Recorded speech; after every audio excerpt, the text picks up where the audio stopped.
बाबा जी चरण स्पर्श।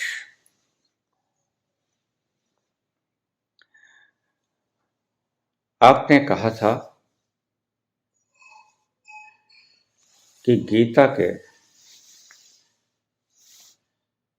संपूर्ण विषयों को मैं सरल भाषा में समझाने की कोशिश करूंगा। वक्त आ गया है बाबा। आपने सभी कुछ तो बोल ही दिया है, उससे भी ज्यादा बोल दिया है। हम गीता के दीवाने हैं। कितना अच्छा हो अगर आपके मुखारबिंद से गीता की गंगा की धार का रस हम आस्वादन कर सकें। चिराग। और दूसरा, मुझे दीक्षा के लिए बुला लीजिए बाबा।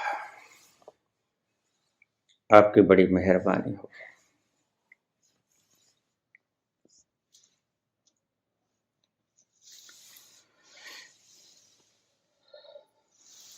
हाँ, कहा था मैंने, गीता की शुरुआत कर देता हूं मैं, लेकिन आपकी दूसरी बात, दीक्षा। दीक्षा तो बेटा मैंने बंद कर दिया है। जो कुछ लोगों को बुला लिया गया है चैनल कंट्रोलर्स के द्वारा,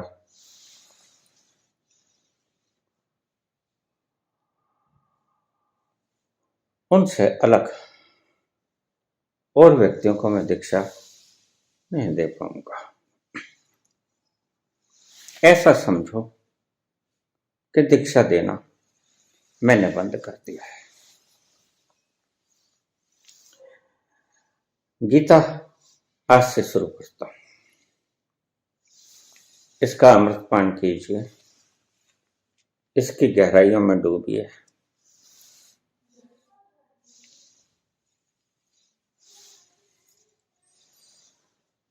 आइए शुरुआत करें।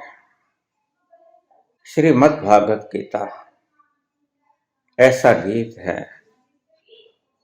जो भगवान कृष्ण के लबों से प्रस्फुटित हुआ।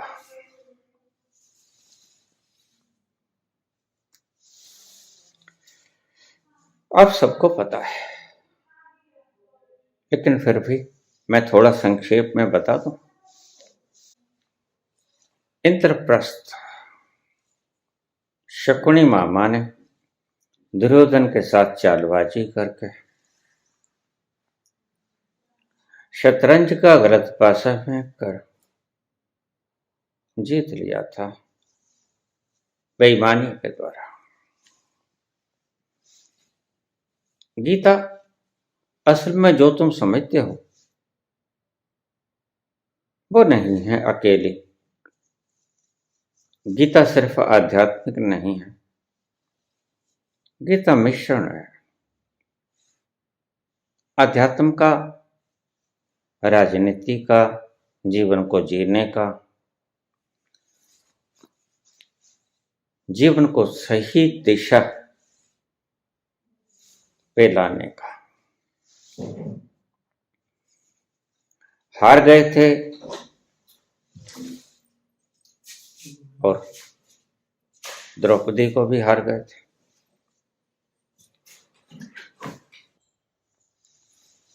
साक्षी था सारा दरबार।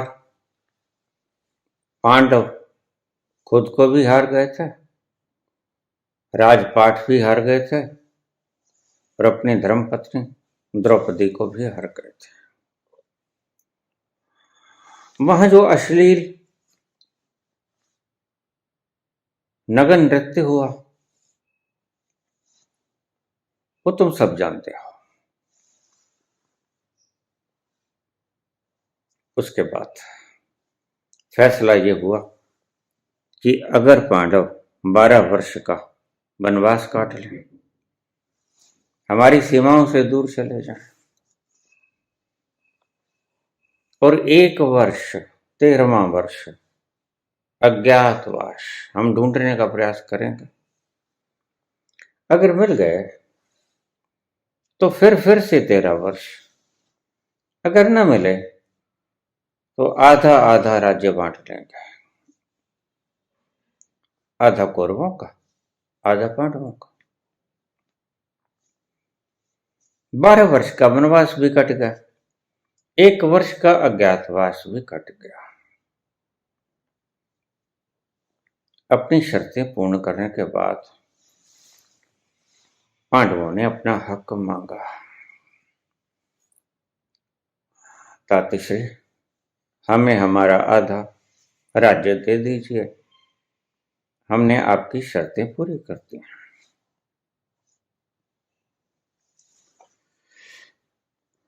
दूत बनकर गए स्वयं भगवान कृष्ण, और दुर्योधन ने कहा कि तुम आधे राज्य की बात करते हो, मैं उसे एक तीखी सुई की नोक के बराबर जगह देने को तैयार हूं, बिना युद्ध के। युद्ध करें और जीत लें, चाहे सारा जीत लें। युद्ध के बिना तो एक तीखी सुई का नोक इतनी जगह भी नहीं मिलेगी। ये कैसा फैसला?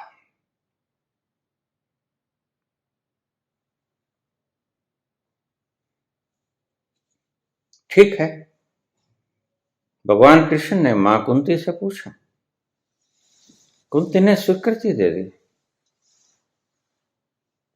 ठीक है पुत्र, अगर युद्ध होगा तो युद्ध होगा। युद्ध की घोषणा भी हो गई।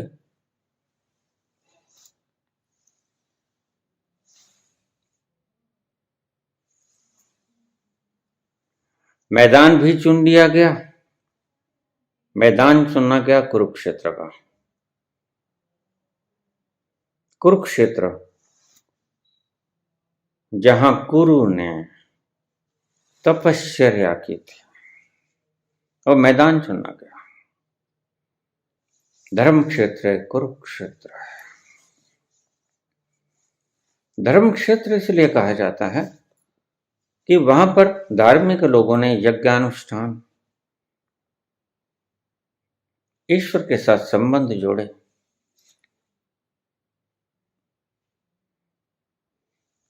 और कुरु ने भी,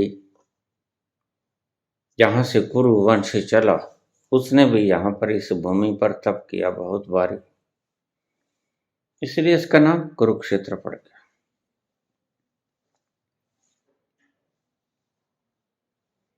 अब फैसला हुआ कि युद्ध होगा, और अगर युद्ध ही करना था तो फिर इतनी शर्तें क्यों ला दी गई? 13 वर्षों से पहले ही कर लेते। लेकिन ये एक षड्यंत्र था शकुनी का। 13 वर्षों में हम इतने प्रबल हो जाएंगे, इतने बलशाली हो जाएंगे, और ये 13 वर्षों की भटकन के बाद इतने दुर्बल हो जाएंगे कि हमसे लड़ पाने की क्षमता नहीं होगी। दर दर का भिखारी लड़ कहां सकता है?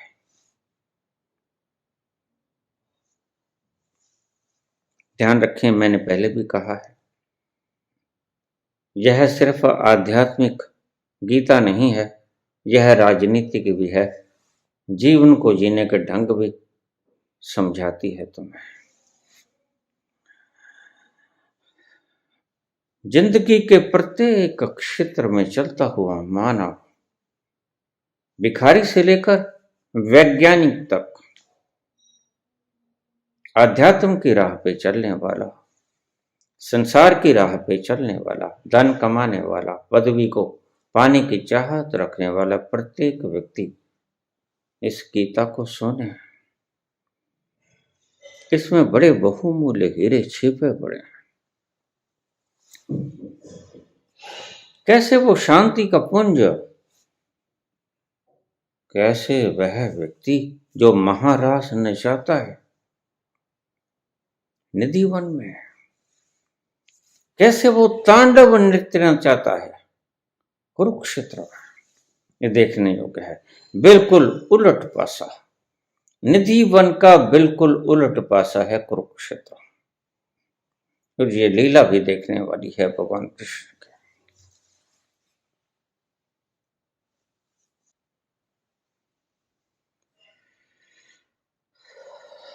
दिलों में अंधेरा बहुत है,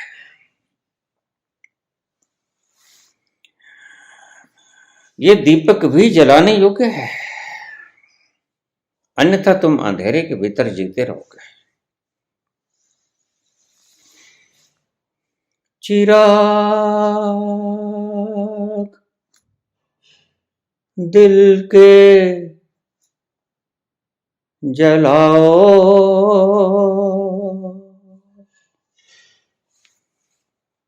बहुत अंधेरा है। चिराग दिल के जलाओ, बहुत अंधेरा है। कहीं से लौट के आओ, कहीं से लौट के आओ, बहुत अंधेरा है। चिराग दिल के जलाओ, बहुत अंधेरा।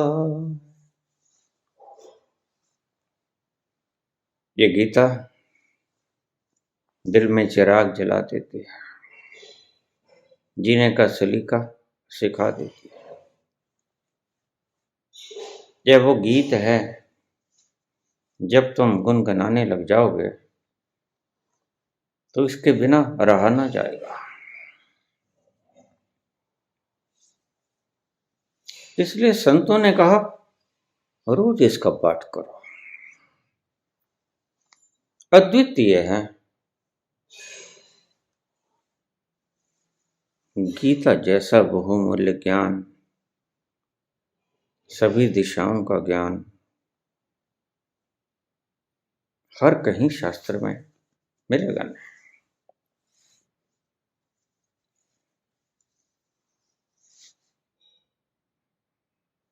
13 वर्ष का वनवास कितने कष्ट से है।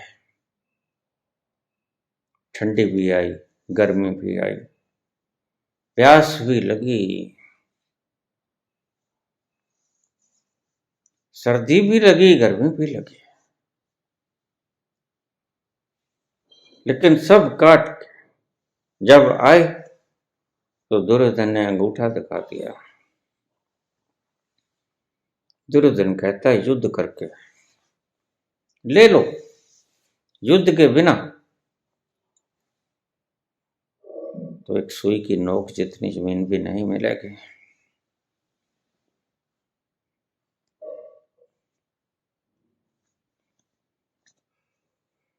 यहां सत्य इतना हारता हुआ दिखाई पड़ता है,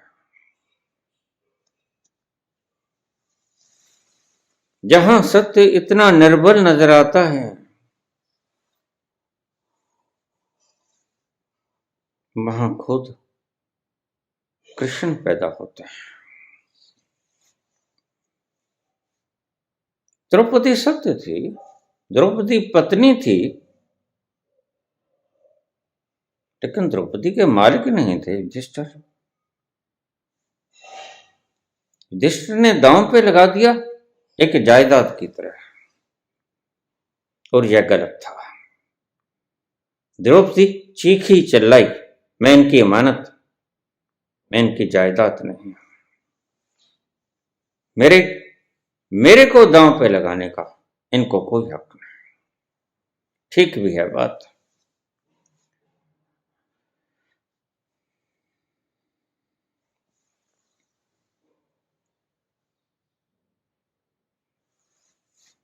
और फिर फैसला हुआ कि युद्ध होगा।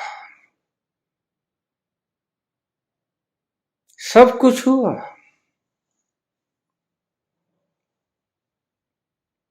और युद्ध की तारीख, युद्ध का स्थान निर्धारित किया गया।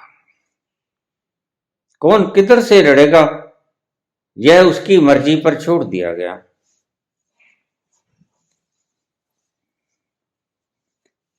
और अगर मुझसे पूछो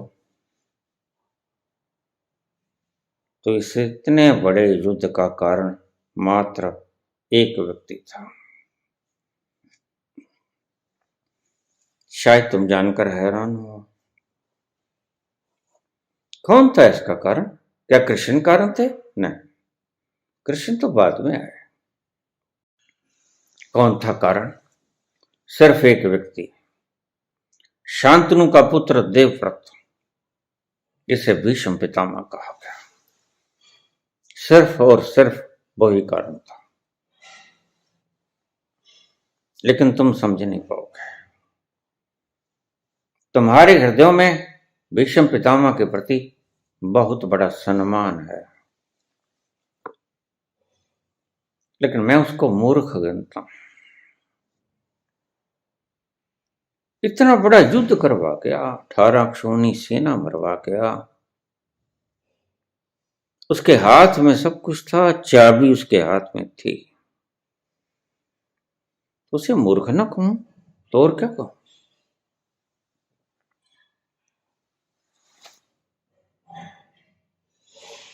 सत्यावती के पुत्रों की मृत्यु के बाद अकाल मृत्यु हो गई थी सत्यावती के बच्चों की। थोड़ी कहानी को बैक लेके जाना ज्यादा अच्छा होगा, ताकि आगे समझने में तुम्हें सुविधा हो सके।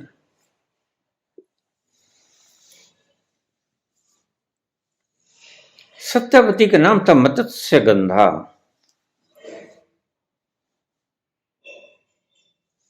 उसमें मछली की बदबू आती थी उसके शरीर से।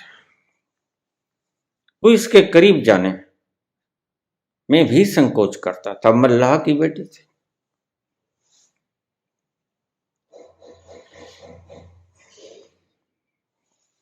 शांतनु की घरवाली गंगा उसको छोड़ के जा चुकी थी, और शांतनु अकेले थे। भटकते रहते अपने राज में, इधर से उधर, उधर से इधर। एक दिन दूर खड़े, दूर से एक दृश्य देखा उन्होंने कि किश्ती के ऊपर एक परम सुंदरी लड़की बैठी है,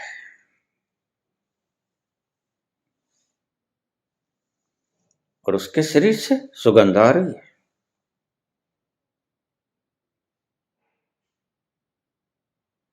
कौन है वो? मन में उतर गई, मन को भा गई। पत्नी छोड़ के जा चुकी थी गंगा। शांतनु की पहली पत्नी गंगा थी। उसने शांतनु से वरदान लिया था कि मैं तुम्हारी पत्नी होना तो स्वीकार करूंगी, अगर तुम मेरी किसी भी बात पे टोका टोकी न करो। किंतु परंतु ये नहीं होना चाहिए। अगर वचन देते हो तो मैं तुम्हारी अर्धांगिनी होने को तैयार। शांतनु ने वचन दे दिया, तुम कुछ भी करो, मैं नहीं कहूंगा क्यों किया। चलता रहा, गंगा के पुत्र होते रहे।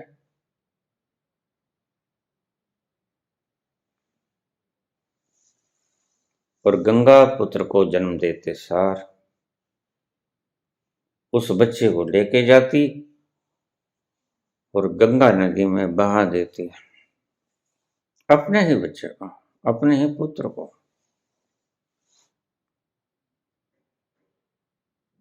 गंगा ने ऐसे अपने ही 6 पुत्रों को मार दिया।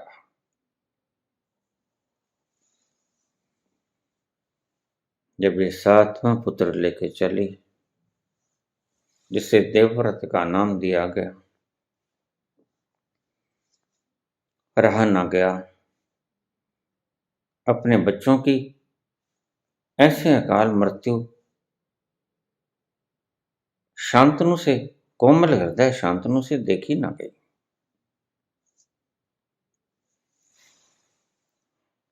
ले चली देवव्रत को एक वस्त्र के भीतर लपेट के गंगा में बहाने के लिए। देवव्रत ने रोका, क्षमा करना। शांतनु ने रोका, रुक जाओ गंगा, बहुत हो गया। मैं तुमसे पूछना चाहता हूं कि ये क्यों? तुम अपने ही बच्चों को, तुम डायन हो, मां अपने बच्चों की रक्षा करती है, तुमने अपने सभी बच्चे एक एक करके मार दिया, अब इसको भी मारने चली हो? नहीं, मैं ऐसा नहीं होने दूंगा। इतना कह के उसने देवव्रत को उसके हाथ से छीन लिया।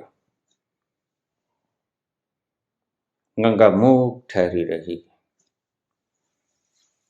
गंगा ने कहा, शांतनु, तुमने वचन भंग किया। मैंने तुमसे वायदा लिया था, जिस दिन तुमने मुझसे क्यों शब्द पूछ लिया, उस दिन मैं तुम्हें परित्यक्त कर दूंगा, छोड़ दूंगी तुम्हें। आज तुमने पूछ लिया वो प्रश्न, आज वो दिन आ गया।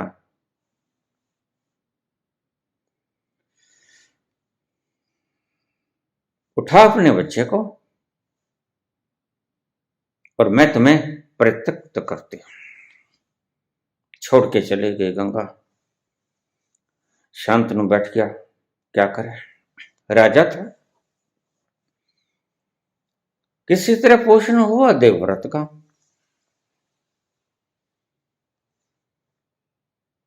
इस बीच ये घटना घटी। सत्यावती की थोड़ी सी पुरानी बात, सिर्फ कुछ क्षणों में।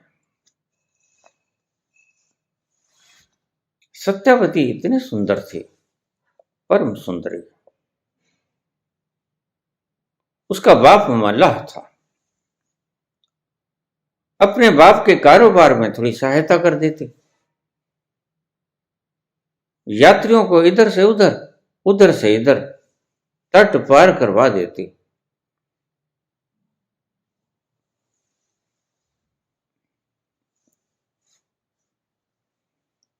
एक दिन लेकिन उसके शरीर से बदबू आती। कहते हैं कि उसके शरीर से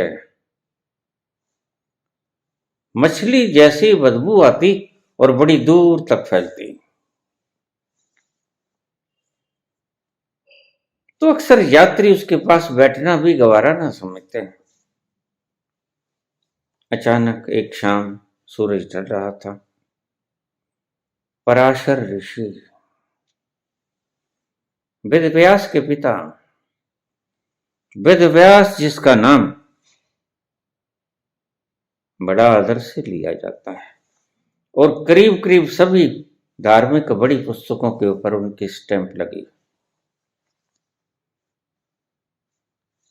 यह महाभारत भी उसने लिखा है। उनके पिता पराशर,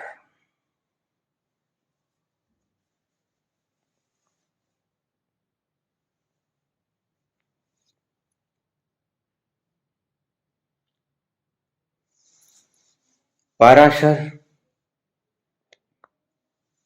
सत्यावती, जिसे मत्स्य गंधा कहते थे, मछली जैसी गंध वाली, उसके रूप को देखकर मोहित हो गए। शाम का वेला था। लेखक इस तरह वर्णन करते हैं, शाम का वेला था, मंद मंद हवाएं चल रही थीं और पराशर सत्यावती के सामने बैठे उसके रूप को निहार रहे थे। सत्यावती चला रही थी अपने पतवार और आगे आगे बढ़ती चली जा रही थी। सूरज ढलने को था।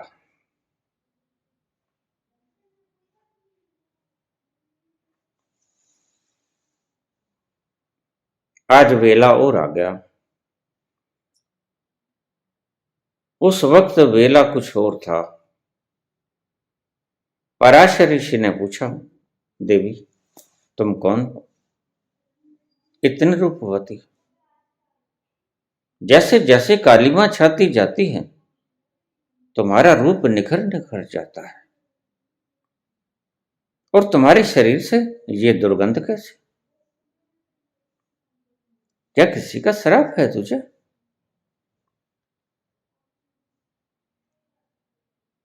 तो पराशर ऋषि कहने लगे मत्स्य गंधा को, सत्यावती को, देवी विस्तार से बताओ। मत्स्य गंधा ने कहा, देखिए मेरा काम सिर्फ सवारियों को छोड़ना है। मैं तुम्हें उस पार लगा दूंगी और तुम चले जाना। व्यर्थ की बातों की मैं जवाब नहीं दूंगी। पराशर ने फिर कोमल लहजे से पूछा, देवी मैं तुम्हें इस मत्स्य की गंध से मुक्त कर सकता हूं। एक शर्त है।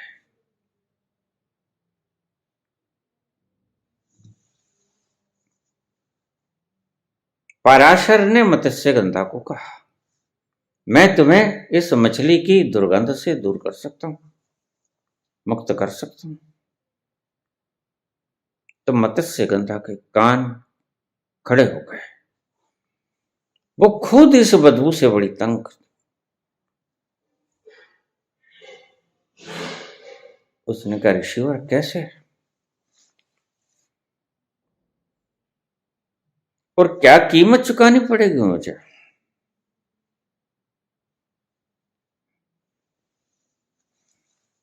पराशर ने कहा, देवी मैं तुम्हारी मत्स्य गंधा को, दुर्गंध को खत्म कर दूंगा और 8 योजन तक तुम्हारे शरीर से ऐसी सुगंध आएगी कि जो 8 योजन के एरिया में आ जाएगा वह तुम्हारी इस सुगंध से तुम्हारी तरफ खींचा चला आएगा।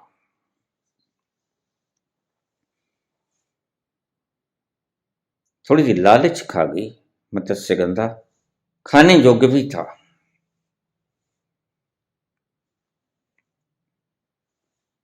ऋषिवर बहुत बड़ा लोभ दे रहे हो मुझे, लेकिन इसकी एवज में मुझे मूल्य का चुकाना होगा। पराशर ने कहा, वही जो ऋषि मांगते हैं। ऋषि डट्ठे तो होते थे, मैंने पहले बताया आपको। ये आवारा सांड होते थे। हंसा मत करो।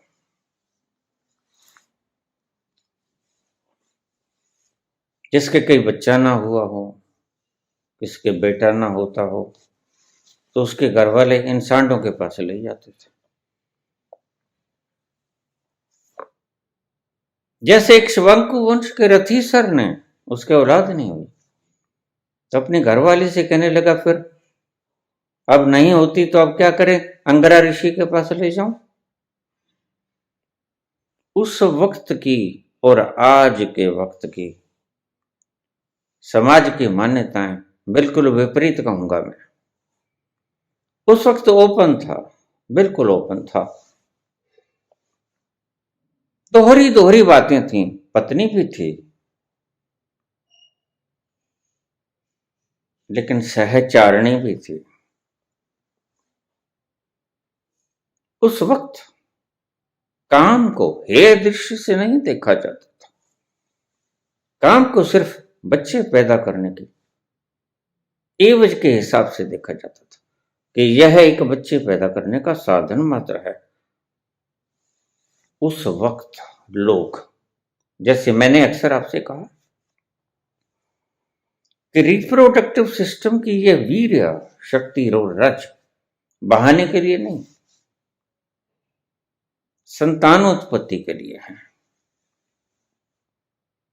ताकि सृष्टि में मानव के वंश का नाश न हो जाए। और यह प्रत्येक प्राणी में है, प्रत्येक वृक्ष में है। वृक्ष मरता मरता मरने से पहले अपने बीज छोड़ देता है, तो उसका वंश कभी नष्ट नहीं होता।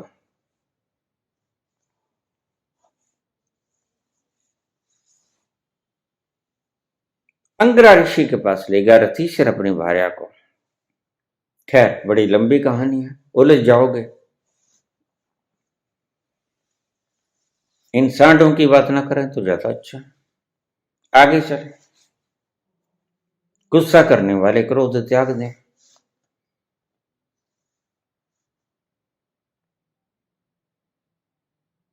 अब ये छोटा लालच था। इतनी बुरी दुर्गंध है ना शरीर से कि दूर से व्यक्ति नाक भौं सुकोड़ लेता था। ये इतनी बुरी दुर्गंध कहां से आ रही है?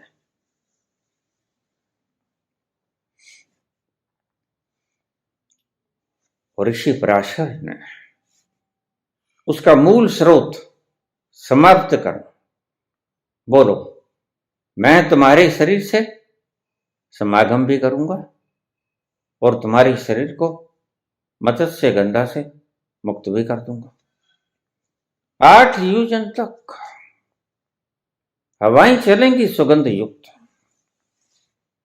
ऐसी खुशबू आएगी तुम्हारे शरीर से, देखने वाले राहगीर रुक जाएंगे, हवाएं ठहर जाएंगी, पक्षी गीत गाना बंद कर देंगे।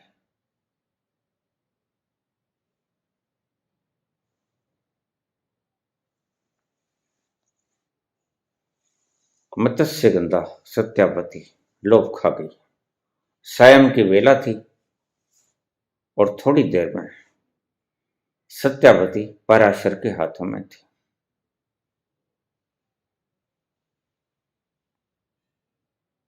कल्याण मस्तु कह के, देखिए बीच का सीन मैंने कहूंगा, ये कोई फिल्म नहीं चल रही है। हाँ, ऐसे मत किया करो।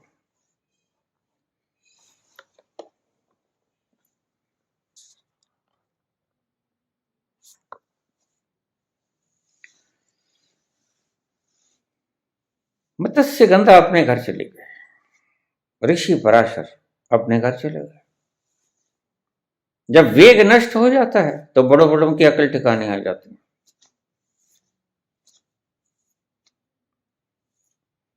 लेकिन उस वक्त ऋषि गण संतानोत्पत्ति के लिए ही सम्मुख करते थे।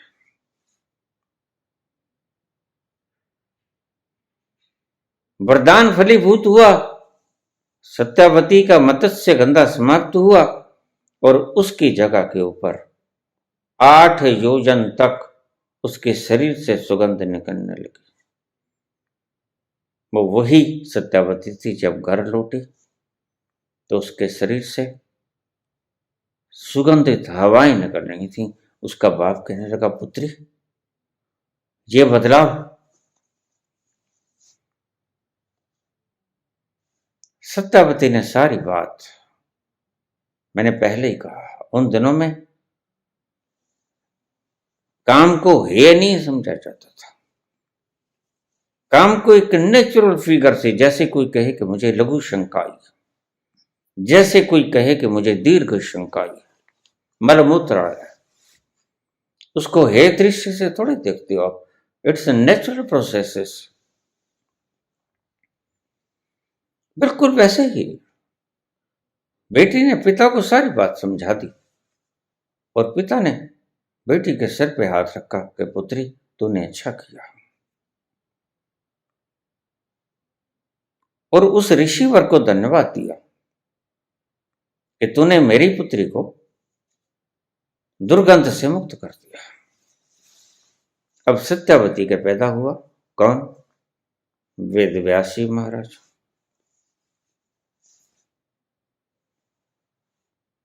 वेदव्यास सत्यावती के पहले बच्चे थे।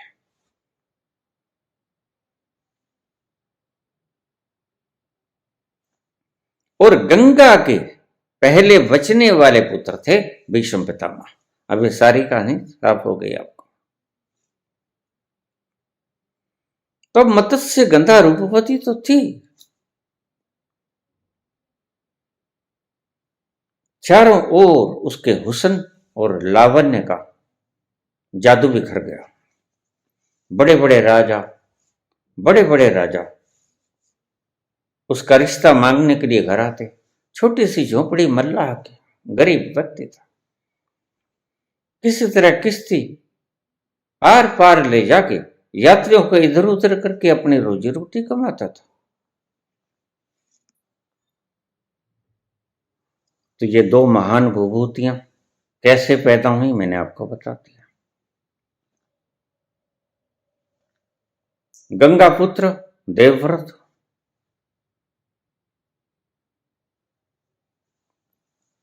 और दूसरे वेदव्यास। अब चर्चा होने लगी, जो निकल जाता यात्री वहां से दंग रह जाता। क्या व्यक्ति के शरीर से इतनी सुगंध आ सकती है? पराशर ऋषि बहुत पहुंचे हुए थे, ये सब संभव है। पराशर ऋषि ने आशीर्वाद दे दिया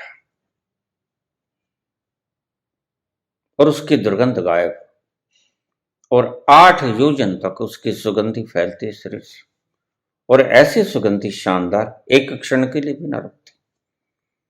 दिनों ही दिनों में वह दूर दूर तक प्रसिद्ध हो गई। राजा महाराजा उस मल्लाह के पास रिश्ता लेके आते। एक दिन की बात जो मैं बता रहा हूं, शांतनु बेचारे, उनकी पत्नी उन्हें छोड़ के चली गई। गंगा, कसूर भी कोई न था। भला अपने पुत्रों को ऐसे मरते हुए कब तक देखता।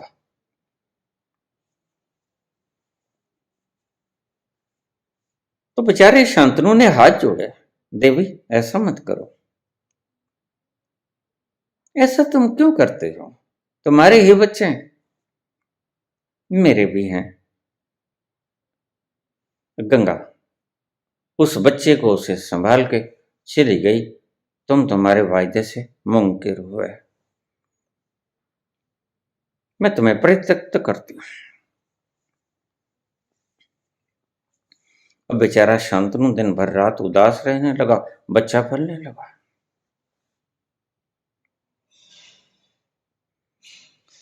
और बच्चा बड़ा हो गया, उसका नाम रखा देवव्रत।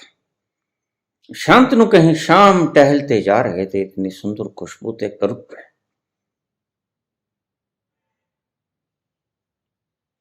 देखा सामने परम सुंदरी लड़की बैठी हुई, धीरे धीरे टहलते हुए राज का राजा था। आवाज लगाई, देवी मैं आ सकता हूं? निश्चित महाराज, आपको कौन नहीं जानता।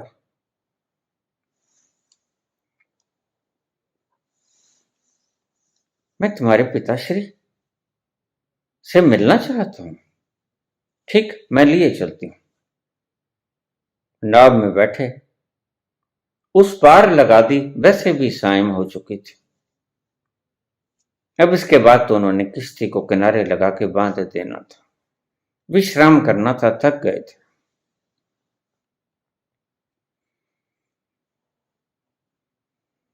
शांतनु मल्लाह के पास गए।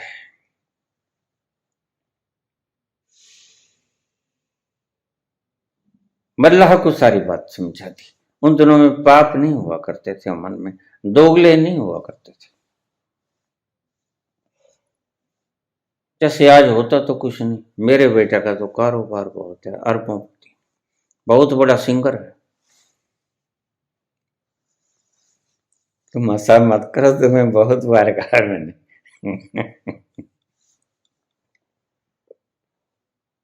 निशाना फिर वहीं पे ले जाते हो।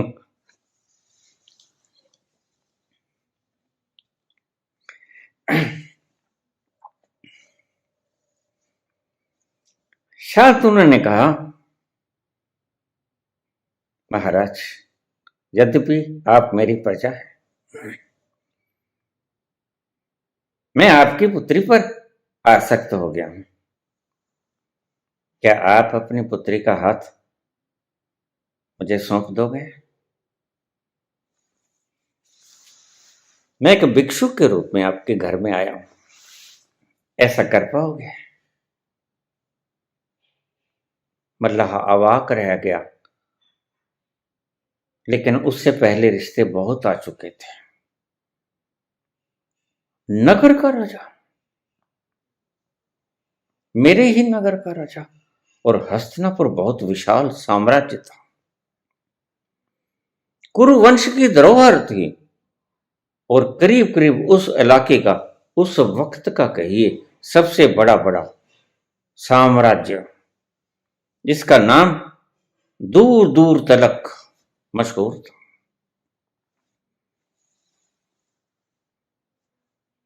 सत्यावती के पिता ने कहा, महाराज, पहले मेरी पुत्री है, लेकिन मेरी मलकियत नहीं।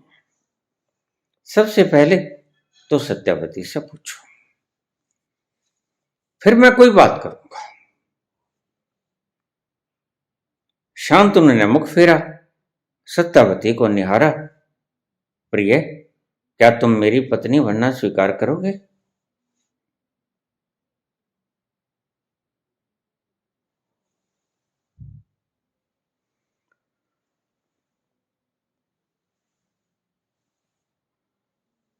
सत्यावती उसको इनकार न कर सकी।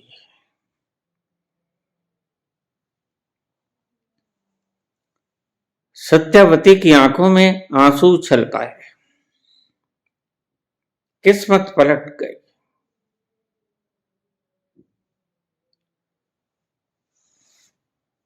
पाई पाई से इधर से उधर यात्रियों को सुबह से शाम तक ढोते ढोते थक जाने वाली सत्यावती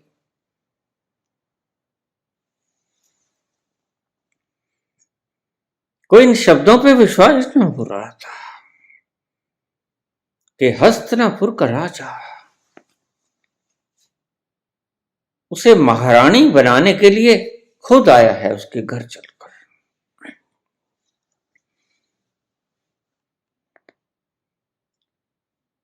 उसने मुंह के सहमति से सिर हिला दिया। हाँ, मुझे स्वीकार हुआ। शांतनु वैसे भी बड़ा सुंदर था, बलिष्ठ शरीर, और राजा, सब कुछ था उसके पास। और अपने राजा के प्रति कौन नहीं जाना करता, सब जानते होते हैं।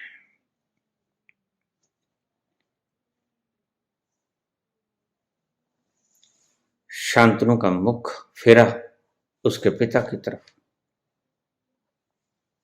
सुना आपने प्रभु? हाँ, तो आप इजाजत दीजिए, आपकी पुत्री है। हाँ हाँ, पुत्री तो है, लेकिन मेरी मलकियत नहीं, इसलिए पहले उससे पूछना आवश्यक था। ऐसे जमाने थे, ऐसे वक्त थे। बीच में बड़ा खराब जमाना भी आ गया, जब नाइयों ने जाकर रिश्ते पक्के करने शुरू कर दिया। बीच में कमीशन खाना शुरू कर दिया, किसी को काना भर दे दिया, किसी को लूला लंगड़ा दे दिया, किसी को कानी काली। ये कुछ होना शुरू हो गया, फिर वो प्रथा समाप्त हो गई। कोई भी प्रथा विषाक्त हो जाती है अगर बीच में लोभ आ जाए। कोई भी प्रथा समाप्त कभी नहीं होगी अगर लोभ बीच में आड़े ना आएगा। तो राजनीति बहुत प्यारी चीज है अगर बीच में लोभ ना आए तो। लेकिन अगर 70,000 का गबन करके कोई व्यक्ति पकड़े जाने पर पार्टी बदल ले और वहां जाकर डिप्टी चीफ मिनिस्टर बन जाए तो लोभ आ गया, राजनीति विषाक्त हो गई, राजनीति जहरीली हो गई।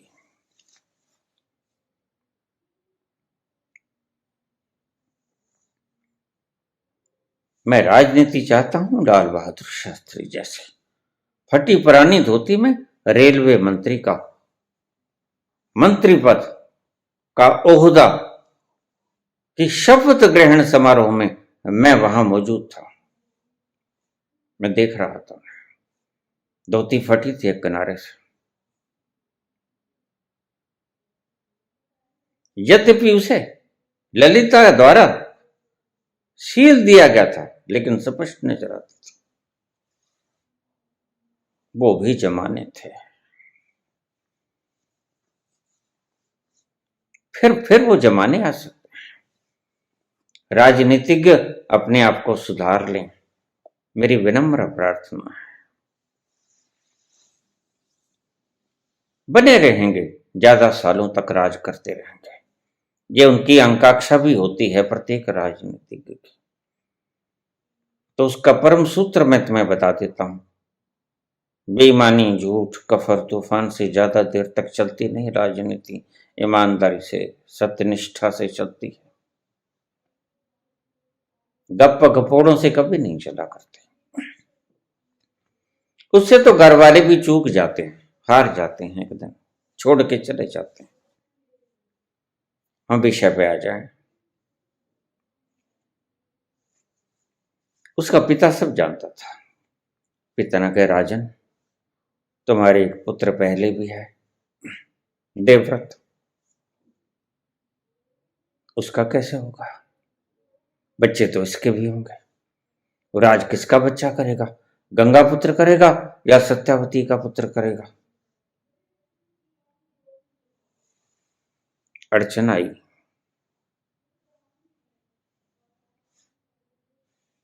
ठहर गए शांतनु। बड़ा प्रेम था, बड़ा प्यार था, छोटे से बच्चे को पाला था। कुछ घंटों का बच्चा था जब छोड़ के चली गई गंगा। और उसने ही, वो ही मां, वो ही पिता। और आज चोबर जवान हो गया था, बलिष्ठ।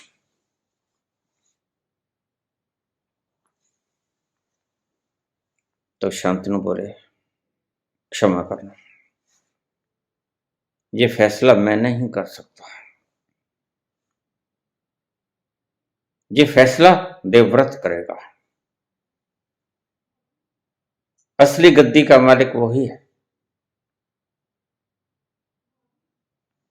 वो थी राजनीति, झूठ और कफर से रहित, गप और नारों से दूर, छिटकती हुई ईमानदारी से भरी भरी राजनीति वो थी।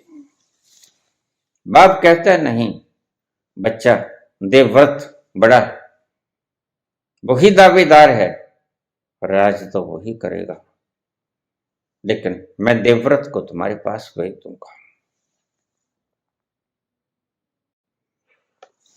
शांतनु की जरूरत नहीं पड़ रही थी देवव्रत को कहने की। उदास रहने लगा। किसी की याद में खोया खोया शाम हुई, शाम उनका ख्याल आ गया,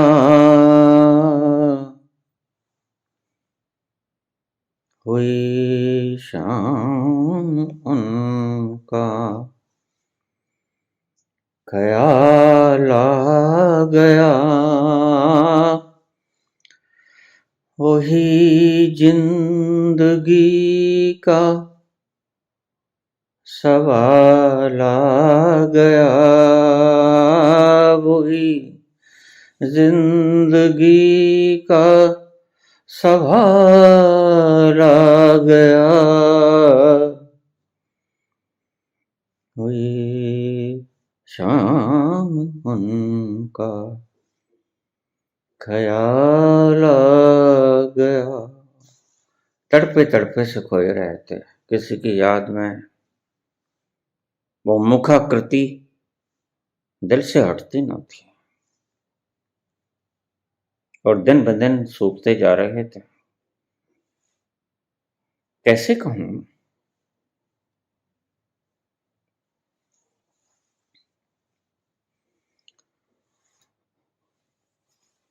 बड़ा प्यारा पुत्र है देवव्रत,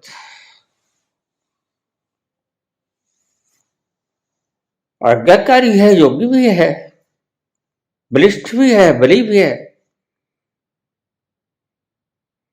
सब कलाओं में संपूर्ण है, धन और विद्या में भी संपूर्ण है, सभी कलाओं में संपूर्ण है। कैसे कहूं इस बच्चे को कि तू छोड़ दे, न जाने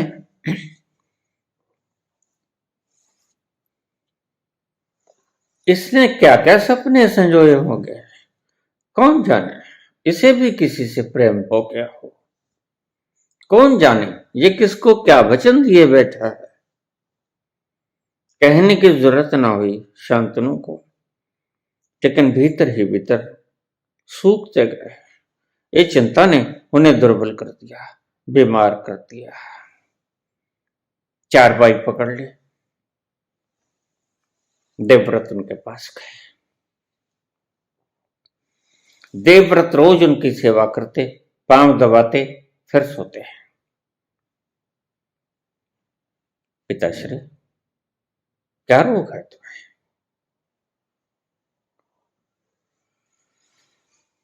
कुछ वक्त से तुम्हें मैं देखता हूं खोया खोया, जैसे ऐसा लगता है तुम्हें कोई रोग लग गया है। ये कहीं कोई मानसिक रोग तो नहीं, और इस रोग में कहीं मैं आबद्ध तो नहीं, मैं तो इसका कारण नहीं। क्या कारण है मुझे बताओ।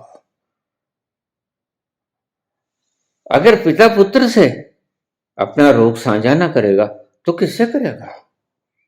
मुझे बताओ, मैं सब प्रकार से भली भांति संपन्न हूं और बलिष्ठ हूं, मुझे बताओ। तो कांपते हुए हाथों से शांतनु बोले, पुत्र देवव्रत, उस मल्लाह की झोंपड़ी में चले जाओ।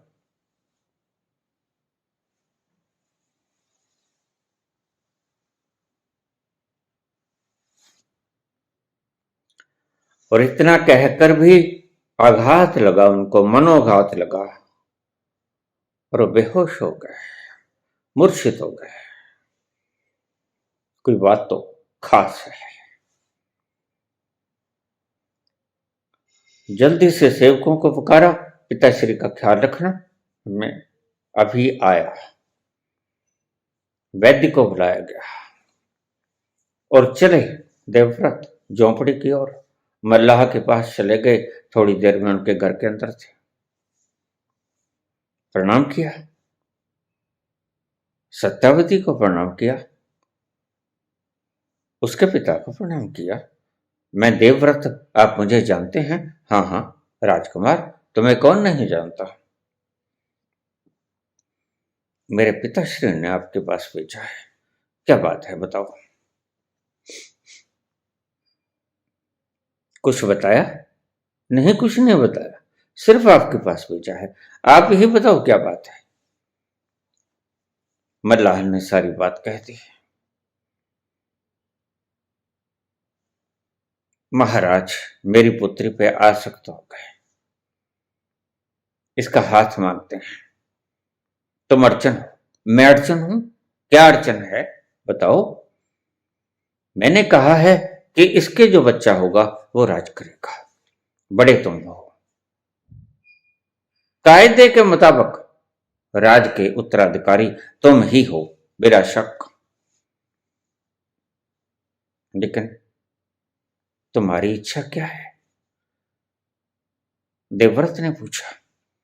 मेरी इच्छा है कि सत्यावती के गर्भ से जो बच्चा पैदा हो वह हस्तिनापुर का राजा बने। तो मैं क्या कर सकता हूं इसके लिए? तुम मुझे वचन दो।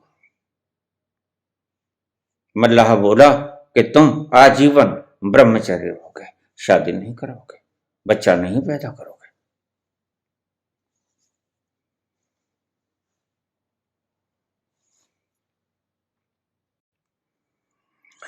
उपरीचर वसु नाम पूछा है सत्यावती के पिता का, मल्लाह का। उपरीचर वसु। दिन बीतते गए, मल्लाह ने शादी कर दी। उपरीचर वसु ने सत्यावती की शादी शांतनु से कर दी। शांतनु और सत्यावती के दो पुत्र हुए, चित्रांगद और विचित्र वीर्य, दो बेटे हुए। कहानी बहुत लंबी हो गई है। पूछा है कि देवव्रत का नाम भीष्म पितामह कैसे पड़ा। जब गए देवव्रत झोंपड़ी में, तो जब ये बात सुनी कि सत्यावती का पुत्र ही हस्तिनापुर की राजगद्दी पर बैठा है, तो वहां देवव्रत ने भीष्म प्रतिज्ञा ली। हे सभी पांच तत्वों, जल पृथ्वी वायु अग्नि आकाश, सभी यहां विद्यमान देवी देवताओं, वसुओं, सभी प्रकार के सुर नर मुनि जन गंधर्व, यहां उपस्थित सभी प्रकार की शुद्ध बुद्ध आत्माओं और परमपिता परमात्मा को मैं साक्षी करके वचन देता हूं कि मैं आजीवन ब्रह्मचर्य का पालन करूंगा और कभी शादी नहीं करूंगा। दिशाएं हिल गई, कंप गई दुनिया इस भीष्म प्रतिज्ञा से, और निभाया भी। इस भीष्म प्रतिज्ञा पे प्रसन्न होकर उसके पिता शांतनु ने उसे इच्छा मृत्यु का वरदान दिया कि तुम अपनी इच्छा से मरोगे, तुम्हें मारेगा कोई नहीं, जब भी मरोगे अपनी इच्छा से मरोगे। और ऐसा ही हुआ। इसलिए देवव्रत का नाम भीष्म पितामह रखा गया। चलो आगे चलते हैं। सत्यावती के दो पुत्र हुए, चित्रांगद विचित्र वीर्य। चित्रांगद दो गंधर्वों के साथ युद्ध करते करते मारा गया। फिर संकट आ गया, विचित्र वीर्य को गद्दी पे बैठाया गया,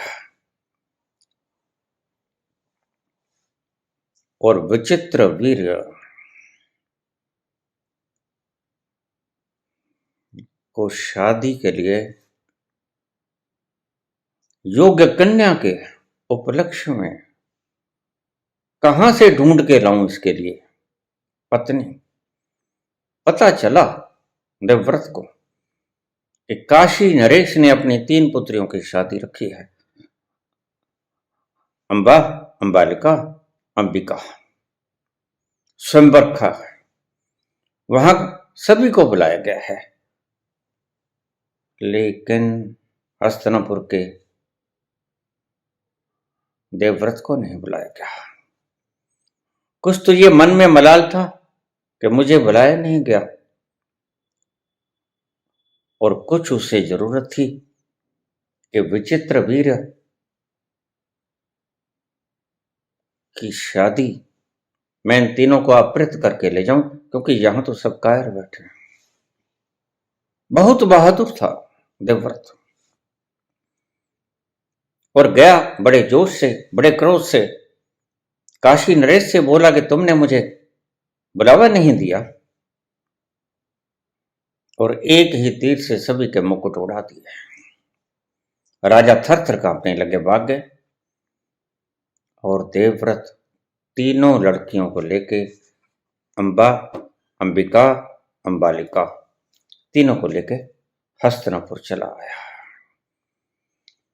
श्री कृष्ण गोविंद हरे मुरारी, हे नाथ नारायण वासुदेवा,